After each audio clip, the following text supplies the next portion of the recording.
Class 12th Hindi elective परीक्षा उपयोगी प्रश्न का उत्तर आपको इस वीडियो के माध्यम से बताऊंगा, जो आपके लिए परीक्षा उपयोगी है। चैनल पर पहली बार है तो जरूर सब्सक्राइब कर ले। तो चलिए हम लोग प्रश्नों को देख लेते हैं।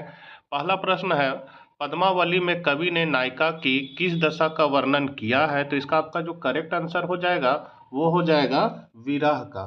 तो पहला का हो जाएगा घ, विरह। दूसरा क्वेश्चन है, श्री कृष्ण गोकुल छोड़कर कहाँ चले गए? तो श्री कृष्ण गोकुल छोड़कर आपका मथुरा चले गए और मथुरा के बाद फिर वो द्वारिका चले गए। तो यहाँ पर गोकुल छोड़ के पहले कहाँ गए? मथुरा गए।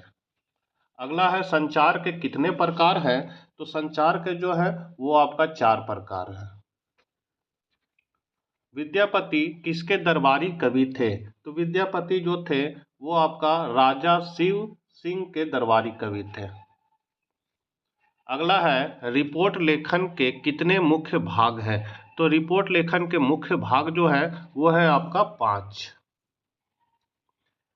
निम्नलिखित में से जनसंचार का साधन है? तो जनसंचार का जो साधन है वो है आपका टीवी या टेलीविजन भी रह सकता है। रिपोर्टर को हिंदी में क्या कहते हैं? तो रिपोर्टर को हिंदी में संवाददाता कहते हैं। निम्नलिखित में से विद्यापति की रचना है? तो विद्यापति की रचना है कीर्ति पताका। नजरे बचाना मुहावरे का अर्थ है, नजरे बचाना मतलब एक दूसरे से कतराना। हुज्जत का क्या अर्थ है? तो हुज्जत का अर्थ होता है बहस, लड़ाई झगड़ा, ये हुज्जत।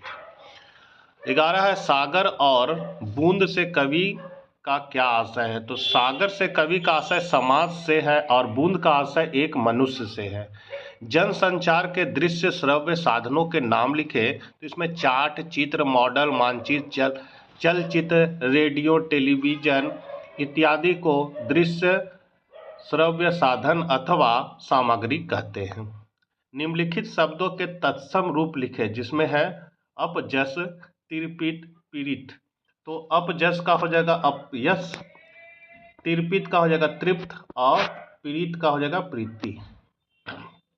प्रियतमा की दुख के क्या कारण है? तो प्रियतमा का प्रियतम परदेश चला गया। वह प्रियतम का सानिध्य पाने के लिए उत्सुक है, लेकिन उसकी अनुपस्थिति उसे आहत कर रही है और उसे अंदर ही अंदर दर्द दे रही है।